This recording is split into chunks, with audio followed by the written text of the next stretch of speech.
okay, let's go out to Arrowhead and let's talk about the last couple minutes of that game, especially because I don't think we've ever seen Patrick Mahomes that worked up in his career. That was a completely different guy that we saw at the end of that game. For anybody who missed it, and I don't know how you could, there's this incredible play at the end of the game. Travis Kelce laterals it, scores. Looks like the Chiefs are going to do what the Chiefs do, specifically against the Bills, mind you, because we even talked about it yesterday. The PTSD that Buffalo must have with Kansas City for 13 seconds gave Patrick Mahomes way too much time at the end of the game once again, but end up not being able to deliver in that moment because Kadarius Toney lines up offside before the play began.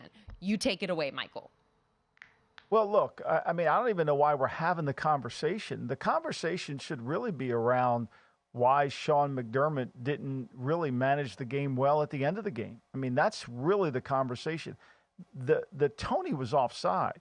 And let's just hypothetically say this, Stormy. Say that a Buffalo Bill player lined up offsides on the defensive, on the Mahomes' left, the defensive right.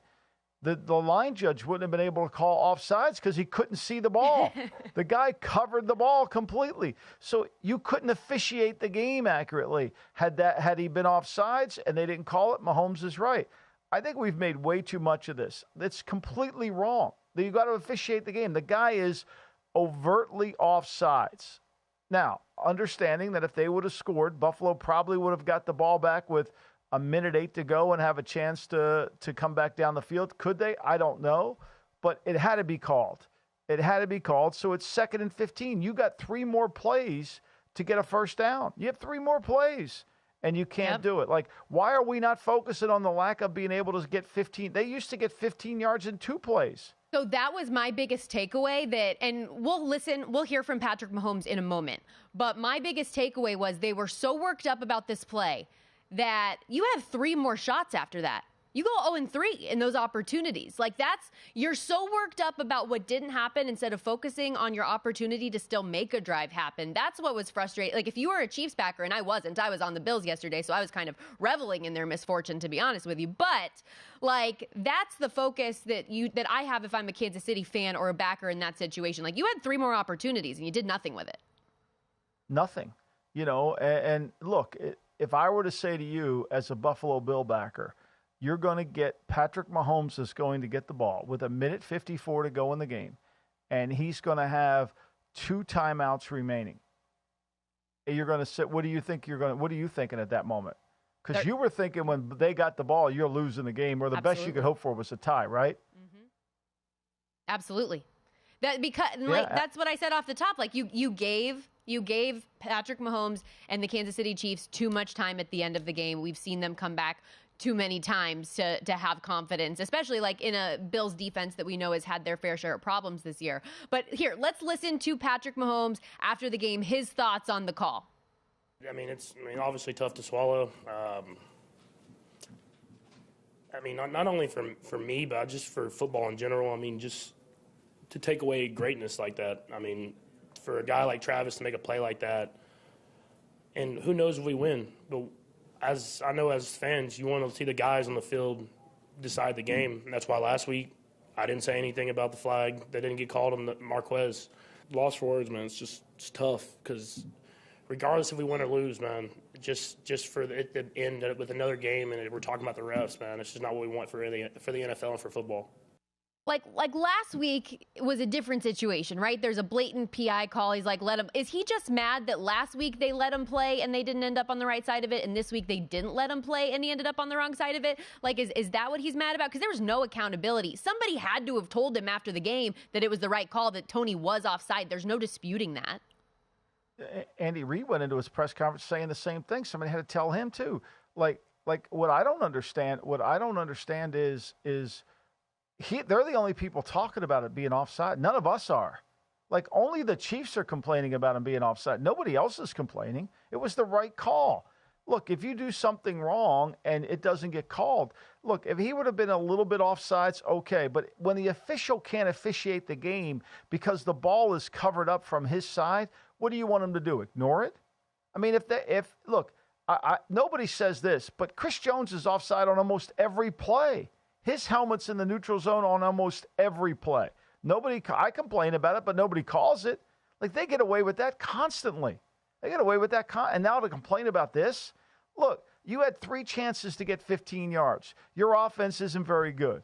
Okay, this isn't the end of the year for your season. You can bounce back. You've got very winnable games ahead of you. You may have to not play a game at home for the first time in your NFL career, but so what? I mean, like, I don't understand why this is the story. The story should be how Buffalo once again almost melted down in the final 2 minutes. And here's what I will say too, Stormy. I don't think that was Buffalo's A game, B game. I think it was a B- game for Buffalo, and they still beat the Chiefs. And they still won. So, okay, and I don't want to keep harping on the Chiefs of it all, but they are 2-4 over their last 6 games now, Michael. And I have a friend who is a therapist, and something that she has said frequently is that when someone shows you who they are, believe them. Is this who Kansas City is right now? I think they are. Look, we said this yesterday morning. You and I, we talked. Any team that gets 20 or above points, they haven't been able to win. I mean, this started the opening day. It started opening day. They couldn't find a way to win against the Detroit Lions. They could not move the football. Look, I said this yesterday. We talked about it. There's no formula that this is just going to get turned on. This is who they are. They have to accept it. Now, that doesn't mean they can't win. Their defense is good enough to win with, right? We know that. Their defense is good. They just have to accept how they're going to play. They're going to be in a lot of close games. They're going to be in a lot now. They're going to go to New England. They're a 10-point favorite on the road, which is a lot of points. But, you know, those are the kind of teams they can play. But when you look at good teams that they've played, Philly only had 238 yards of offense and won the game. Yeah. I mean, they beat the Raiders up, okay, but they spotted the Raiders 14 points in that game. They got outscored 31-3. They outscored the Raiders. Then Green Bay, I thought Green Bay beat them fair and square. They couldn't stop Green Bay, blocked them. And they struggled to move. They turned the ball over. Yesterday, they turned the ball over twice. Like, I think we got to stop this. I mean, yes, you're the champion. Yes, you're good. But you're right. You're 2-4. We talk about Philly being lucky. They should have lost. They could have easily lost the Miami game, right? They could have easily lost that game. The best game they played all year really was the last time that they played was when they played the Chargers in week 7 of the season. That's when we kind of thought, well, maybe they got it going now. But since then, they haven't gotten it going. So the Bills avoid the self-implosion, still give themselves a shot at the playoffs, albeit a long shot, right? But when you keep on doing the comparison with Philadelphia, which of these contenders, which of these teams that we just saw play in a Super Bowl a year ago are you more concerned about right now? Are you more concerned about Kansas City or Philadelphia, who now back-to-back games has gotten embarrassed by the 2 other contenders in the NFC? I'm more concerned about Philly. Philly has been outgained by their opponent in 7 straight games.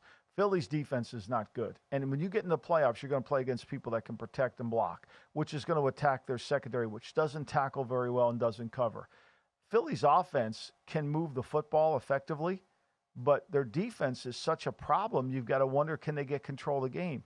Kansas City is still a good team. Like, I still think they can beat, if they get Pacheco back, they can still win games. Their offensive line is nowhere near where it was last year. That's a fact, okay? They can't make explosive plays. That's another fact. And their receivers drop way too many balls. That's another fact. Their defense has to carry them. They're no different than the Denver Broncos. They have to play a style in Kansas City now. And that style lends itself to 10-play drives, 12-play drives, convert third downs, keep the game, get the lead. We're not blowing anybody out. I mean, it's pretty clear when they had 3 attempts to get 15 yards, they couldn't get it done. And that used to be a no-brainer for them. Go to VSiN.com/subscribe to become a VSiN Pro subscriber today.